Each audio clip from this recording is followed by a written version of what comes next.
جب انسان اللہ کے احکام کو بجا لائے تو اس کے دل سے فقر و فاقے کا خوف نکل جاتا ہے اور اللہ اسے طرح طرح کے انعامات سے نوازتا ہے۔ انسان جب تک اللہ کے احکام کو بجا لاتا رہے گا تب تک اللہ کی نصرت اور اس کی تائید شامل حال رہے گی۔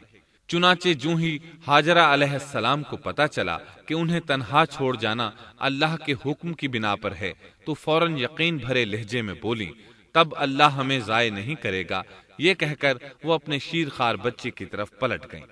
خوراک اور پانی چند دن میں ختم ہو گئے، پانی کا ایک قطرہ پاس نہ رہا۔ اب پانی کی تلاش شروع کی، لیکن اپنے لیے تو درکنار، ماں کو بیٹے کے لیے بھی پانی نہ ملا نہ خوراک۔ اب بچہ لگا بھوک سے بلکنے، خوراک نہ ملنے کی وجہ سے ماں کا دودھ بھی خشک ہو گیا تھا۔ عورت کتنی بھی باحوصلہ ہو اپنے بچے کو بھوک سے بلکتے نہیں دیکھ سکتی۔ اب انہوں نے بچے کو وہیں چھوڑا اور تیزی سے قریبی پہاڑی صفا کی طرف لپکی، اوپر چڑھ کر ادھر ادھر نظر دوڑائی کہ شاید کسی طرف پانی یا خوراک نظر آ جائے یا کسی انسان کی جھلک نظر آ جائے۔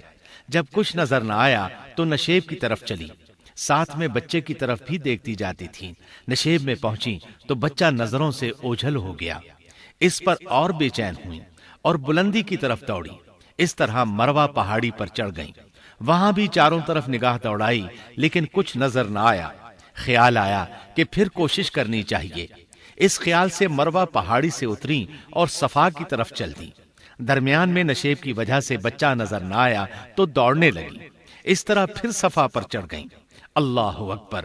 ایک تو عورت ذات کمزور، پھر بھوک پیاس سے نڈھال، اس پر کس قدر سعی اور کوشش میں مصروف، وہ بھی اپنے بچے کے لیے۔ بہرحال بار بار کوشش کے خیال سے انہوں نے صفا اور مروہ پہاڑیوں کے درمیان 7 چکر لگائے۔ یہی وجہ ہے مسلمان عازمین حج صفا و مروہ کے درمیان سعی کرتے ہیں تاکہ اس واقعے کی یاد تازہ ہو جائے۔ جب وہ آخری مرتبہ مروہ پر پہنچی تو انہوں نے ایک آواز سنی۔ یہ آواز اسماعیل علیہ السلام کے قریب سے آئی تھی۔ انہوں نے پوری توجہ سے آواز کو سننے کی کوشش کی اور جلدی سے اسماعیل کے قریب پہنچی۔ کیا دیکھتی ہیں، اسماعیل کے قدموں کے نیچے سے پانی پھوٹ رہا ہے، کیونکہ جبریل علیہ السلام کو اللہ نے اس صابرہ خاتون کی مدد کے لیے بھیجا تھا۔ انہوں نے زمزم والی جگہ پر اپنا پر مارا تو اسماعیل کے قدموں کے پاس سے ایک عظیم چشمہ رحمت نمودار ہوا۔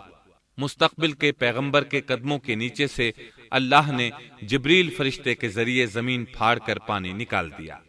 یہی آب زمزم کا آغاز تھا۔ ہاجرہ علیہ السلام پانی کو آنکھیں پھاڑ پھاڑ کر حیرت سے دیکھ رہی تھی۔ ان کی خوشی کی انتہا نہ رہی جب انہوں نے دیکھا پانی پھوٹ پھوٹ کر چاروں طرف بہ رہا ہے۔ زمین ہموار تھی، اس لیے انہوں نے زمین کو کھودنا شروع کر دیا تاکہ پانی ادھر ادھر نہ بہ جائے۔ پھر انہوں نے اس گڑھے کے چاروں طرف پتھر رکھ دیے اور زبان سے بولی، زم زم، اس کا مطلب ہے رک جا۔ نبی اکرم صلی اللہ علیہ وسلم کا فرمان ہے، رحم اللہ اسماعیل لولا انها عجلت لكانت زمزم عینا معینا۔ اللہ اسماعیل کی والدہ پر رحم فرمائے، اگر وہ جلد بازی سے کام نہ لیتی تو زمزم ایک بہنے والا چشمہ ہوتا۔ لیکن انہوں نے اس کے گرد بند باندھ دیا۔ انہیں دراصل اس وقت پانی کی شدید ضرورت تھی، اس لیے انہوں نے پانی کو اپنے پاس جمع کر لیا تاکہ بہہ کر ضائع نہ ہو جائے۔ انہوں نے اسماعیل کو پانی پلایا، خود بھی خوب پیا، اور یہ اللہ تعالی کی طرف سے ان کی مہمان نوازی تھی۔ وہاں کوئی اور انسان نہیں تھا، نہ کھانے کی کوئی چیز تھی، بس یہی آب زمزم ان کے لیے کھانے اور پینے کا کام دے رہا تھا۔ اب چونکہ زمزم ایک چشمہ بن گیا تھا، اس لیے پرندے بھی آنے لگے۔ انہی دنوں عرب کے قبیلوں میں سے ایک قبیلہ بنو جرہم یمن کو خیر باد کہہ کر اس طرف آ رہا تھا۔ یمن میں ایک بہت بڑا ڈیم تھا۔ پہاڑوں کے درمیان انہوں نے پانی کو روک کر ایک بہت بڑا بند قائم کر رکھا تھا، اس سے پورا سال آسانی سے کھیتی باڑی کرتے تھے۔ اس ڈیم کی بدولت ان کا آب پاشی کا نظام بہت اچھا تھا۔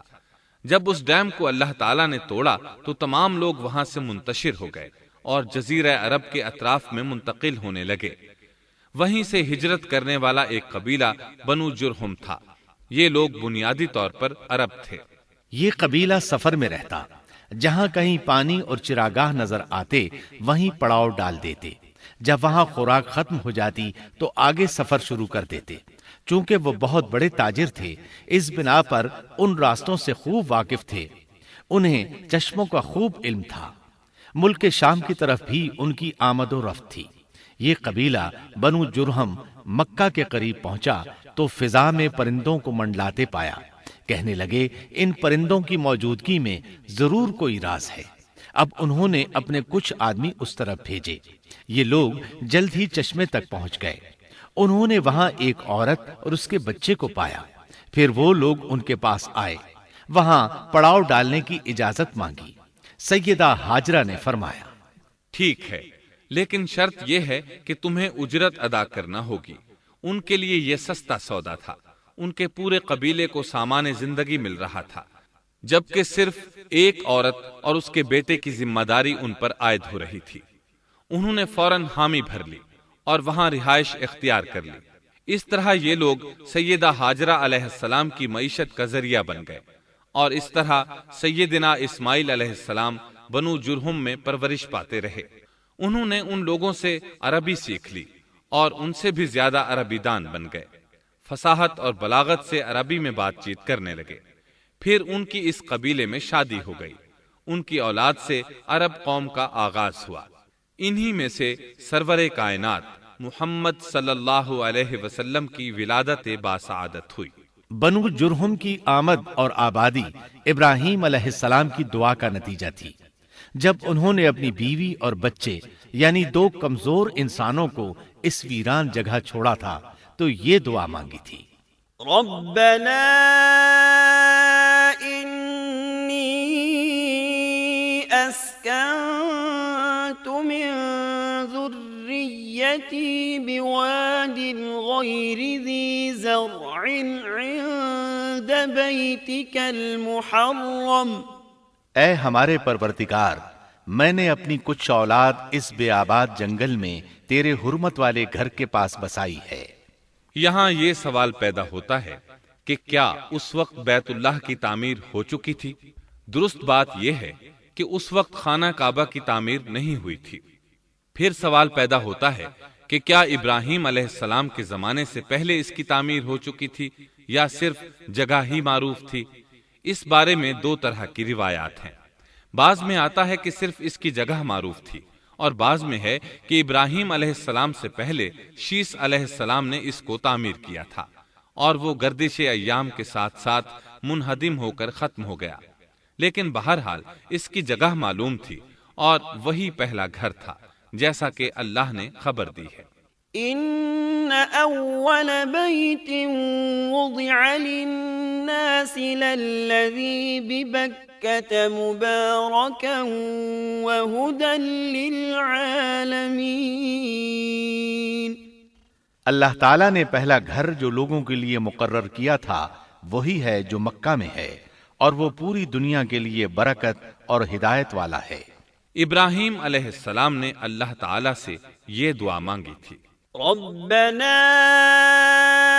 انی اسکنت من ذریتی بواد غیر ذی زرع عند بیتک المحرم ربنا لیقیموا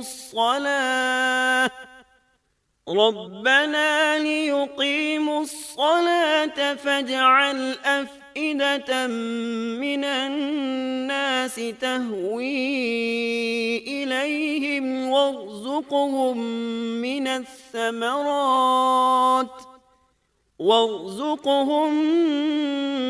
الثمرات لعلهم يشكرون۔ اے ہمارے پروردگار، میں نے اپنی کچھ اولاد اس بے کھیتی کے جنگل میں تیرے حرمت والے گھر کے پاس بسائی ہے۔ اے ہمارے پروردگار، یہ اس لیے کہ وہ نماز قائم کریں، پس تو کچھ لوگوں کے دلوں کو ان کی طرف مائل کر دے اور انہیں پھلوں کی روزیاں عطا فرما تاکہ یہ شکر گزاری کریں۔ دن گزرتے رہے اور اسماعیل علیہ السلام بنو جرہم کے ماحول میں عمر کی منزلیں طے کرتے رہے اور وہ ہوش سنبھالنے کے قریب ہو گئے۔ ابراہیم علیہ السلام ہر سال 1-2 بار اپنے گھرانے کی دیکھ بھال کے لیے چکر لگاتے تھے۔ جب اسماعیل علیہ السلام نے ہوش سنبھالا تو ایک بار پھر ایک عظیم آزمائش کا وقت آ گیا۔ ہوا یوں کہ ایک مرتبہ ابراہیم علیہ السلام مکہ تشریف لائے، ایک جگہ آرام کے لیے بیٹھے کہ نیند کی وادی میں پہنچ گئے۔ نیند میں انہوں نے خواب دیکھا کہ اپنے لخت جگر کو اپنے ہاتھ سے ذبح کر رہے ہیں، ساتھ ہی آنکھ کھل گئی۔ ابراہیم علیہ السلام جانتے تھے کہ انبیاء کرام کے خواب حقیقت ہوتے ہیں، اللہ کی طرف سے وحی ہوتے ہیں، اور شیطان کسی صورت ان کے خواب میں نہیں آ سکتا، لہٰذا انہوں نے اس خواب کے مطابق عمل کرنے کا پختہ ارادہ کر لیا، کسی قسم کی پریشانی کا شکار نہ ہوئے۔ اللہ رب العزت نے اس عظیم اور تعجب خیز واقعے کا قرآن مجید میں ذکر کرتے ہوئے فرمایا، وقال إني ذاهب إلى ربي سيهدين رب هب لي من الصالحين فبشرناه بغلام حليم فلما بلغ معه السعي قال يا بني إني أرى في المنام أني أذبحك فانظر ماذا ترى۔ اور ابراہیم نے کہا، میں تو ہجرت کر کے اپنے پروردگار کی طرف جانے والا ہوں، وہ ضرور میری رہنمائی کرے گا۔ اے میرے رب، مجھے نیک بخت اولاد عطا فرما۔ تو ہم نے ایک بردبار بچے کی بشارت دی۔ پھر جب بچہ اتنی عمر کو پہنچا کہ اس کے ساتھ چلنے پھرنے لگا تو ابراہیم نے کہا، میرے پیارے بیٹے، میں نے خواب دیکھا ہے کہ میں تجھے ذبح کر رہا ہوں، اب تو بتا تیری کیا رائے ہے؟ یہاں سوال پیدا ہوتا ہے کہ ابراہیم علیہ السلام نے اسماعیل علیہ السلام سے مشورہ کیوں لیا؟ وہ چاہتے تو اسماعیل کو سوتے میں ذبح کر دیتے، اس طرح اللہ کا حکم بجا لاتے۔ وہ بیٹے کے پاس کیوں گئے اور ان سے مشورہ کیوں لیا؟ جی ہاں، یہ مسئلہ یاد رکھنے کے قابل ہے کہ ہر مسلمان پر لازم ہے کہ وہ اپنے دوسرے مسلمان بھائی کو اجر و ثواب میں شامل کرنے کی کوشش کرے۔ ابراہیم علیہ السلام نے بیٹے کو ثواب میں شامل کرنے کے لیے انہیں اللہ کے حکم سے آگاہ کیا۔ یہ نہ چاہا کہ میں اکیلا ہی اجر لیتا رہوں، بلکہ دوسرے کی خیر خواہی کو پیش نظر رکھا۔ والدین کے لیے آپ کے اس انداز میں نصیحت موجود ہے، یہ کہ اولاد کو ثواب کے مواقع فراہم کریں، ان کی صحیح تربیت کریں۔ اگر صدقہ کرنے کا موقع ملے تو بچوں کے ذریعے صدقہ کرائیں، تاکہ انہیں بھی اللہ کے راستے میں خرچ کرنے کی عادت پڑے۔ جب کسی دینی مجلس میں بیٹھنے کا موقع ملے تو اپنی اولاد کو بھی ساتھ لے کر جائیں۔ بے شمار لوگ خود تو جاتے ہیں، اولاد کو جانے کے لیے کہتے بھی نہیں، خود دین سیکھتے ہیں، اولاد کو دین نہیں سکھاتے۔ ابراہیم علیہ السلام نے اسماعیل علیہ السلام سے رائے لی۔ سبحان اللہ، انہوں نے جواب میں فرمایا، یا ابت افعل ما تؤمر۔ اے ابا جان، آپ کو جو حکم ملا ہے کر گزریے۔ یہ نہیں کہا کہ مجھے تو حکم نہیں ہوا، بلکہ فوراً سر تسلیم خم کر دیا، اس لیے کہ وہ جانتے تھے انبیاء کا خواب حقیقت پر مبنی ہوتا ہے، اللہ کی وحی ہوتا ہے، اس لیے بالکل پریشانی ظاہر نہ کی، یہ تک نہ پوچھا مجھے کیوں ذبح کر رہے ہیں، یا میرا کیا جرم ہے، یا آپ کے پاس کون سا صریح حکم آیا ہے۔ انہوں نے ایسی کوئی بات نہ کہی۔ اللہ کی فرما برداری اسی کو کہتے ہیں۔ چنانچہ اپنے باپ سے کہا، یا ابت افعل ما تؤمر ستجدنی ان شاء اللہ من الصابرین۔ اے ابا جان، آپ کو جو حکم ہوا ہے اس کو کر گزریے، انشاءاللہ آپ مجھے صبر کرنے والوں میں پائیں گے۔ علماء کرام فرماتے ہیں اس جملے سے ان کا انتہائی ادب اور احترام شامل ہے، اور اس میں زبردست توکل موجود ہے۔ یہ نہیں کہا کہ آپ مجھے صبر کرنے والوں میں سے پائیں گے، بلکہ آپ نے اللہ کی مشیت کو جملے میں شامل کیا اور فرمایا انشاءاللہ آپ مجھے صبر کرنے والوں میں سے پائیں گے۔ لہٰذا مسلمانوں کو دھوکے میں نہیں پڑنا چاہیے۔ یہ نہ کہے میں سفر کروں گا، میں فلاں کام کروں گا، میں فلاں کام کے کرنے کی طاقت رکھتا ہوں، بلکہ یوں کہے اللہ نے چاہا تو میں سفر کروں گا، اللہ نے چاہا تو فلاں کام کروں گا۔ اپنے علم اور طاقت کے دھوکے میں پڑنا سراسر نادانی ہے۔ ہر چیز کا تعلق اللہ سے قائم کرے، جیسا کہ اللہ تعالیٰ فرماتے ہیں وَلَا تَقُولَنَّ لِشَيْءٍ إِنِّي فَاعِلٌ ذَلِكَ غَدًا إِلَّا أَن يَشَاءَ اللَّهُ، اور ہرگز کسی کام پر یوں نہ کہنا کہ میں اسے کل کروں گا، مگر ساتھ ہی انشاءاللہ کہہ لینا۔ اپنی زبان کو اللہ کے ذکر سے سجا کر رکھو اور ہمیشہ اپنے معاملات کو اللہ کی طرف لوٹاؤ۔ بہرحال باپ بیٹا دونوں ہی مصمم ارادے کے ساتھ اللہ کا حکم پورا کرنے کے لیے پیش ہو گئے۔ اسماعیل علیہ السلام نے اپنے والد محترم سیدنا ابراہیم علیہ السلام سے کہا جب آپ مجھے ذبح کرنے لگیں تو میری پیشانی کو زمین پر رکھ دیجیے گا تاکہ آپ کو میرا چہرہ نظر نہ آئے اور کہیں آپ کے ہاتھ رک نہ جائیں، چہرہ دیکھ کر آپ پر شفقت پدری غالب نہ آ جائے۔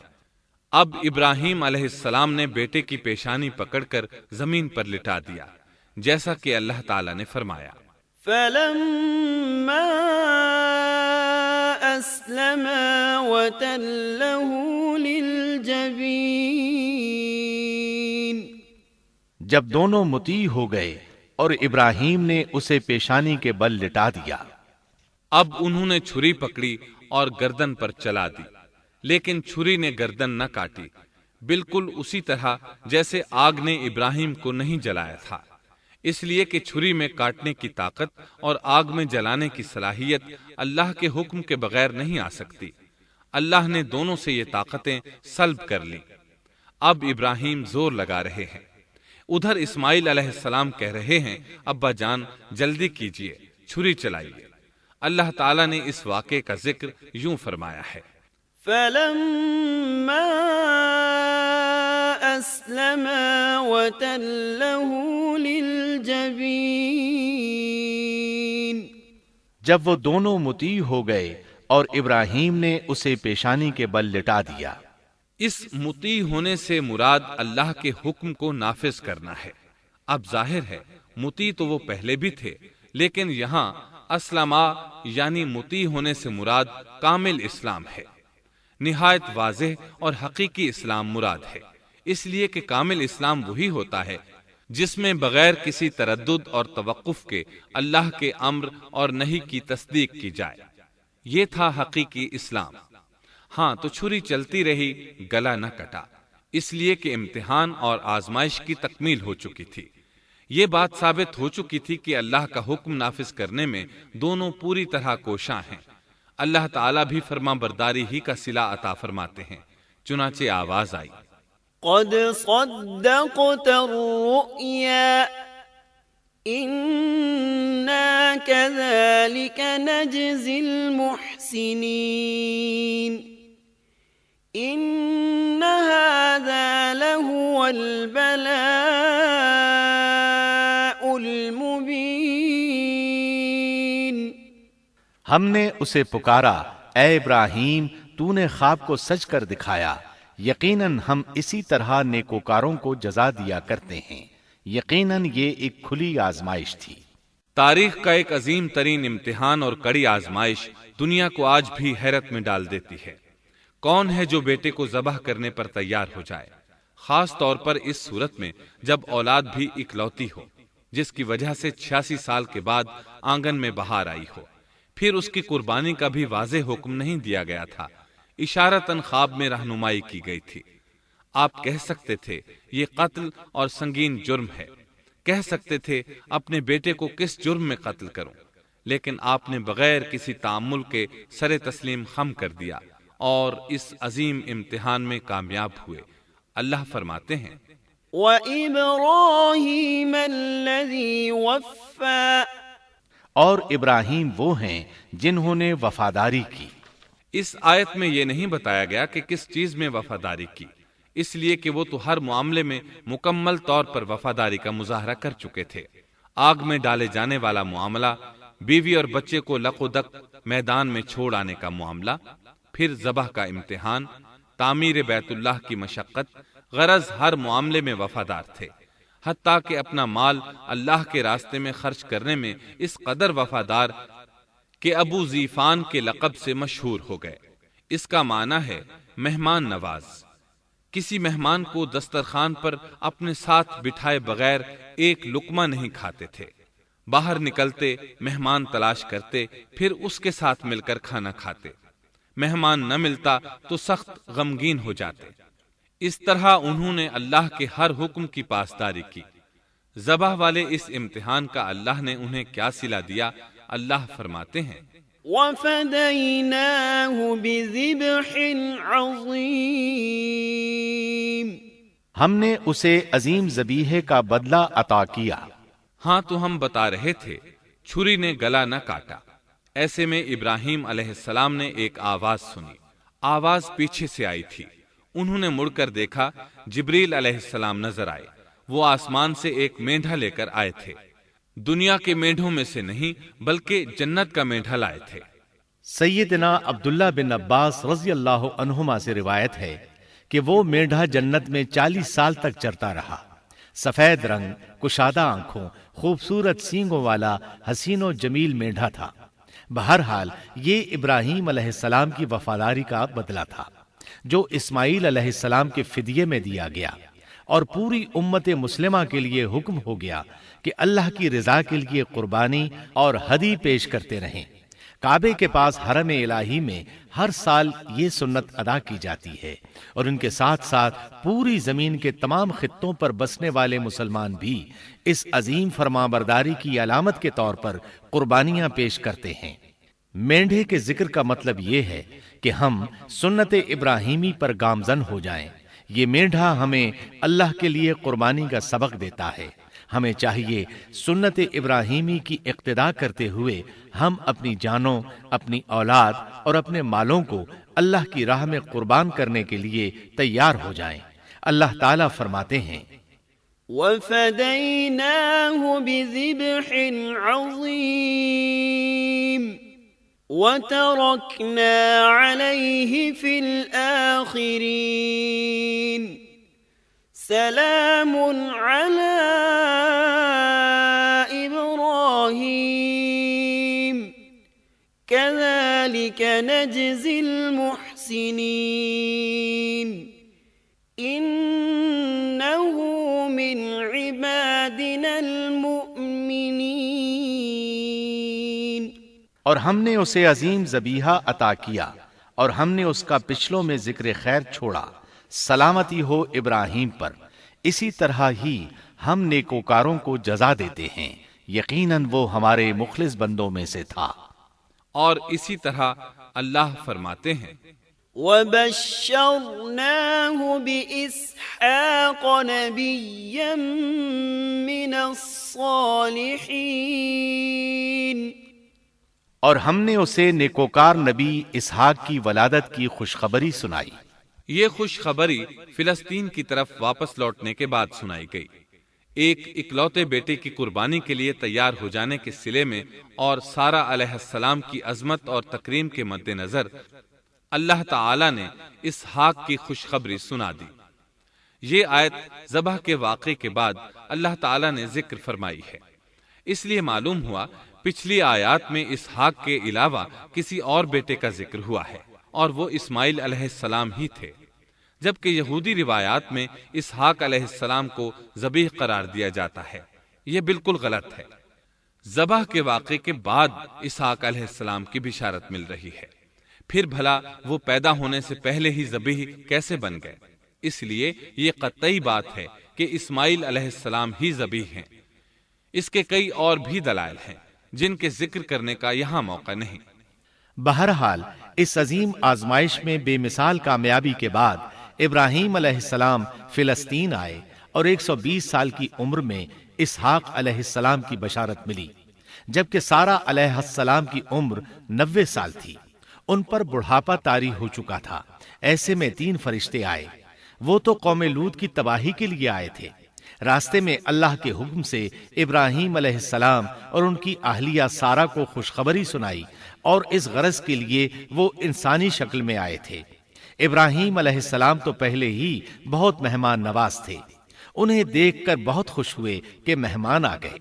فرشتوں نے انہیں سلام کیا۔ ابراہیم علیہ السلام نے سلام کا جواب دیا۔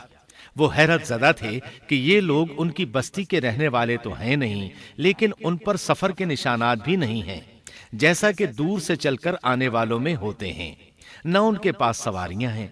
قرآن مجید میں آتا ہے، قالوا سلاما قال سلام قوم منكرون۔ فرشتوں نے سلام کیا تو ابراہیم نے بھی سلام کیا اور دل میں خیال کیا یہ اجنبی لوگ ہیں۔ پھر وہ اپنی مہمان نوازی کی عادت کے مطابق انہیں اندر لے آئے، ان کے لیے کھانے کا انتظام کیا۔ اللہ تعالیٰ فرماتے ہیں، وَلَقَدْ جَاءَتْ رُسُلُنَا إِبْرَاهِيمَ بِالْبُشْرَى قَالُوا سَلَامًا قَالَ سَلَامٌ فَمَا لَبِثَ أَن جَاءَ بِعِجْلٍ حَنِيذٍ۔ ہمارے بھیجے ہوئے فرشتے ابراہیم کے پاس خوشخبری لے کر آئے تو انہوں نے سلام کیا۔ ابراہیم نے سلام کا جواب دیا اور فوراً بھنا ہوا بچڑا لے آئے، اور بچڑا بھی موٹا تھا۔ ان کے سامنے کھانا پیش کیا، لیکن وہ بھلا کب کھانے کی طرف ہاتھ بڑھانے والے تھے۔ یہ دیکھ کر ابراہیم علیہ السلام نے خوف محسوس کیا کہ کہیں یہ دشمن نہ ہو۔ اس وقت فرشتوں نے کہا، قالوا لا تخف إنا أرسلنا إلى قوم لوط۔ ابراہیم نہ ڈر، ہم تو قوم لوط کی طرف بھیجے گئے ہیں۔ جب انہوں نے یہ باتیں کی تو سارہ علیہ السلام پاس کھڑی تھیں، وہ ہنسنے لگی۔ وہ خوش خبری سے پہلے کیوں ہنس پڑی؟ علماء اس بارے میں کہتے ہیں کہ جب انہوں نے سنا یہ فرشتے لوط علیہ السلام کی بستی کو تباہ کرنے جا رہے ہیں تو ان کے خاتمے کی خبر سن کر وہ ہنستی۔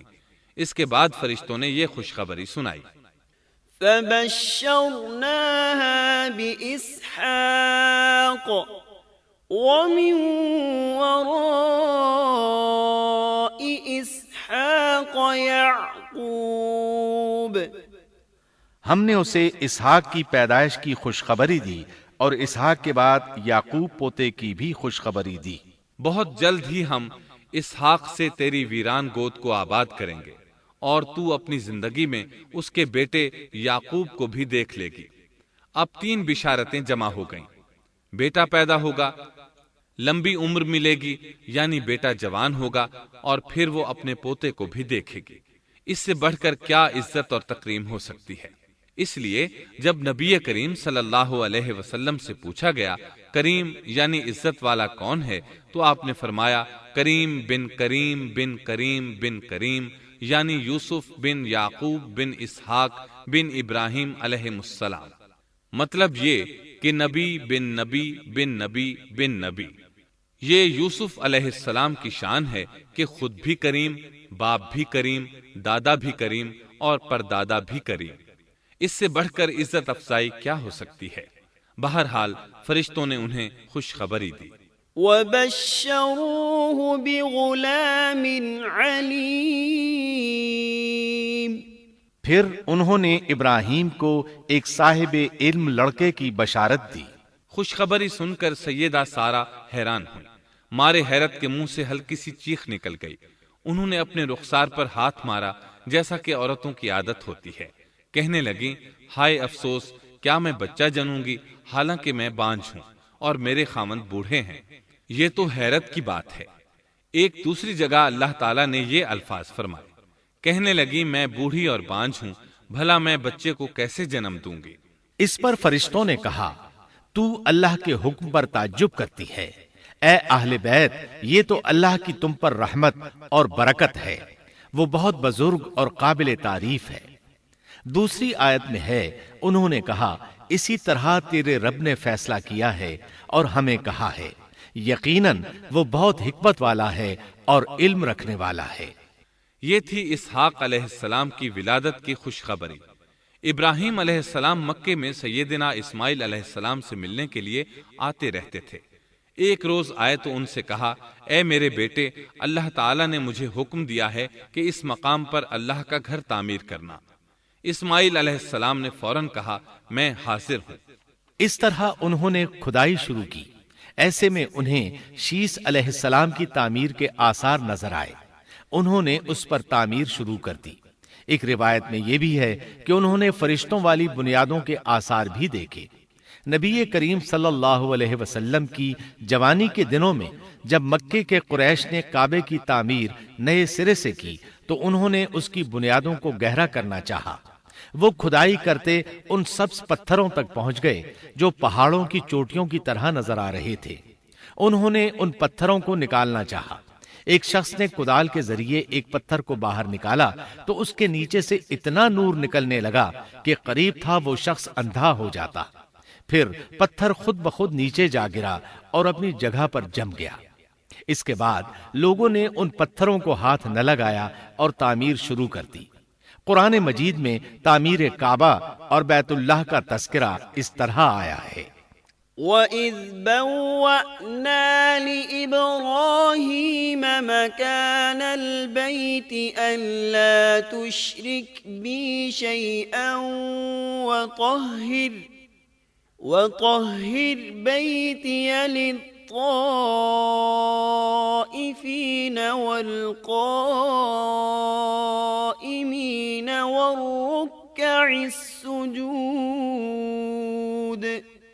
اور جب ہم نے بیت اللہ کے مکان میں ابراہیم کو جگہ دی اور فرمایا کہ میرے ساتھ شرک نہ کرنا اور میرے گھر کو طواف، قیام اور رکوع و سجود کرنے والوں کے لیے پاک رکھنا، اور فرمایا، ان اول بیت وضع للناس للذی ببکۃ مبارکا وہدی للعالمین فیہ آیات بینات مقام ابراہیم ومن دخلہ کان آمنا۔ بے شک لوگوں کے لیے جو پہلا گھر تعمیر کیا گیا ہے وہ مکہ میں ہے، وہ جہان والوں کے لیے برکت اور ہدایت کا ذریعہ ہے۔ اس میں واضح نشانیاں ہیں، مثلا مقام ابراہیم، تو جو کوئی حرم میں داخل ہوگا وہ امن میں آ جائے گا۔ اور فرمایا، اور یاد کرو اس وقت کو جب ابراہیم کو اس کے پروردگار نے کئی باتوں کے ذریعے آزمایا، وہ ان میں پورے اترے تو اللہ نے فرمایا، میں آپ کو تمام لوگوں کا امام بنا رہا ہوں۔ ابراہیم نے کہا، اے میرے رب، میری اولاد میں سے بھی امام بنائیے۔ جواب میں اللہ نے فرمایا، میرا امامت کا وعدہ ظالم لوگوں کے لیے نہیں ہے۔ اور اس وقت کو یاد کرو جب ہم نے بیت اللہ کو ثواب اور امن کی جگہ بنا دیا اور لوگوں نے مقام ابراہیم کو جائے نماز بنا لیا۔ ہم نے ابراہیم کو حکم دیا کہ میرے گھر کو طواف، اعتکاف، رکوع اور سجود کے لیے پاک رکھو، اور وہ وقت بھی یاد رکھو جب ابراہیم نے دعا کی، اے پروردگار، اس شہر کو امن والا بنا دے اور اس کے مومن بندوں کو پھلوں کا رزق عطا کر۔ اللہ تعالیٰ نے فرمایا، میں کافروں کو بھی تھوڑا فائدہ دوں گا، پھر انہیں آگ کے عذاب کی طرف بے بس کر دوں گا، یہ پہنچنے کی جگہ بری ہے۔ اور وہ وقت یاد کرو جب ابراہیم اور اسماعیل بیت اللہ کی بنیادوں کو بلند کر رہے تھے اور دعا مانگ رہے تھے، اے ہمارے رب، ہماری محنت کو قبول فرما، تو دعا کو سننے والا، جاننے والا ہے، اور ہمیں اپنا فرما بردار بنا، ہماری اولاد میں سے بھی ایک فرما بردار گروہ بنا، اور ہمیں عبادت کا طریقہ سکھا اور ہم پر رجوع فرما، کیونکہ تو ہی توبہ قبول کرنے اور رحم فرمانے والا ہے۔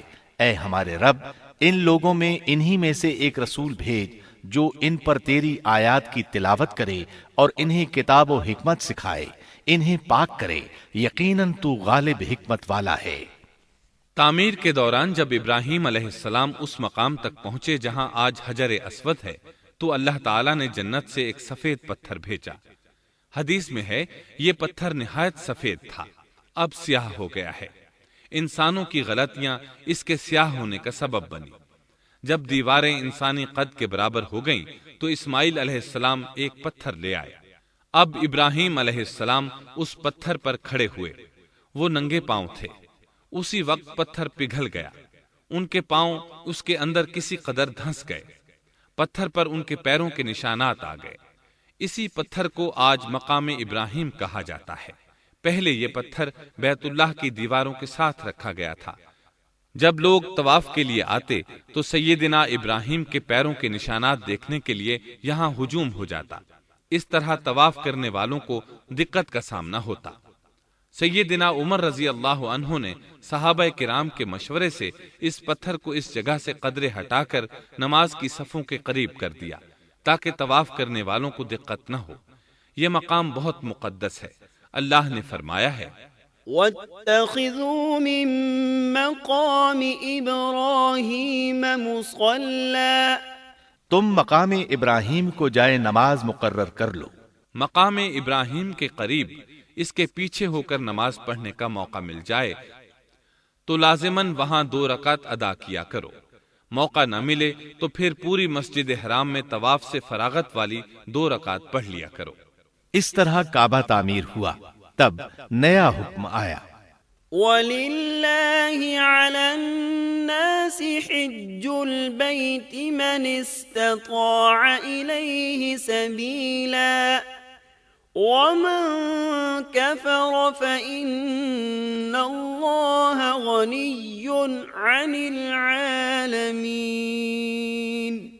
لوگوں میں جو استطاعت رکھے اس پر اللہ کے لیے حج بیت اللہ فرض ہے، اور جو شخص جان بوجھ کر اعراض کرے تو اللہ جہانوں سے بے نیاز ہے اور اسے اس کی کوئی پرواہ نہیں۔ ادھر ابراہیم علیہ السلام کو اللہ تعالی کی طرف سے اشارہ ہوا، وَأَذِّن فِي النَّاسِ بِالْحَجِّ، لوگوں میں حج کا اعلان کر دیں۔ ابراہیم علیہ السلام کہنے لگے، اللہ میری آواز بھلا کس کس تک پہنچے گی؟ جواب آیا، آپ کے ذمے آواز لگانا ہے، پہنچانا ہمارا کام ہے۔ چنانچہ آپ عرفات کے ایک پہاڑ پر چڑھے اور آواز لگائی، لوگو بیت الحرام کا حج کرو۔ اللہ تعالیٰ نے معجزانہ طور پر یہ آواز تمام انسانوں تک پہنچا دی، خواہ وہ پیدا ہوئے تھے یا نہیں۔ دوسرا معجزہ یہ ہوا کہ اللہ نے بیت اللہ اور اس کے حج کی محبت لوگوں کے دلوں میں ڈال دی۔ اللہ نے فرمایا، وَأَذِّن فِي النَّاسِ بِالْحَجِّ يَأْتُوكَ رِجَالًا وَعَلَى كُلِّ ضَامِرٍ يَأْتِينَ مِن كُلِّ فَجٍّ عَمِيقٍ، اور آپ لوگوں میں حج کا اعلان کر دیں، وہ آپ کی طرف پیدل بھی آئیں گے اور دبلے پتلے اونٹوں پر بھی دور دور سے آئیں گے۔ اس طرح لوگ پیدل اور سوار ہو کر کثرت سے حج کے لیے آنے لگے اور یہ ویران علاقہ آباد ہونے لگا۔ یہ تھے حالات اور واقعات ابراہیم علیہ السلام کے۔ آپ نے 175 سال کی عمر میں وفات پائی۔ آپ سے پہلے سیدہ ہاجرہ علیہ السلام نے وفات پائی اور ان کی وفات سے کچھ ہی عرصہ بعد سیدہ سارہ علیہ السلام 127 سال کی عمر میں فوت ہو گئیں۔ ان دونوں کی وفات کے بعد آپ غمگین رہنے لگے۔ آخر اتنی مدت تک ساتھ رہا تھا۔ آپ خلیل الرحمن تھے، آپ پر صحیفے بھی نازل ہوئے، آپ اللہ کے بے حد شکر گزار تھے۔